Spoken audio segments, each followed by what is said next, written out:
دا ورو سوال کړی دی چې کله یو کس جومات ته ننوځي او امام په سجده باندې نو دی به د ده سره په سجده کې شریک کېږي که نه انتظار به کوي چې د امام راپاسي بل رکات ته. دا ډېر ښکلی سوال دی، ډېر مزېدار سوال دی. او داسې ډېر خلک موږ لیدلي چې جومات ته راشي چې کله امام په تشهود ناسي یا امام په سجده کې نو دی به ولاړ وي، وایي زه انتظار کوم چې دی څه شي راپاسي.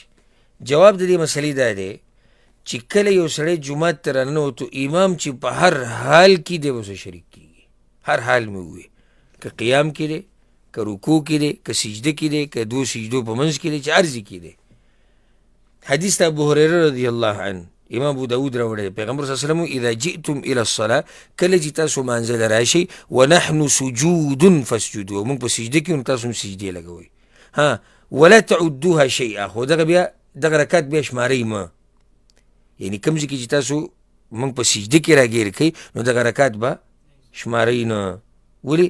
ځکه چې ومن ادرک الرکعه فقد ادرک الصلاه، رکات په څه سره راګیرېږي؟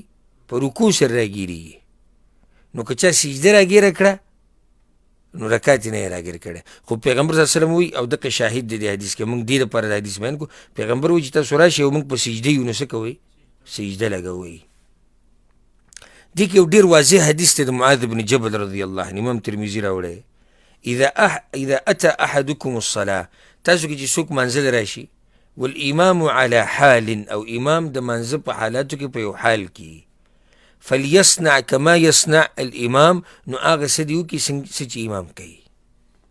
دا واضح روایت دی او دا سنت طریقه ده. دا بعض انتظار کې نو یو خو ګورو دوی د دې دلایلو مخالفت وکړو، دویم د څومره لوی خیر نه محرومه شو. یعنې که ته د امام سره سجده ولګې نو دې کې شر دی که خیر دی؟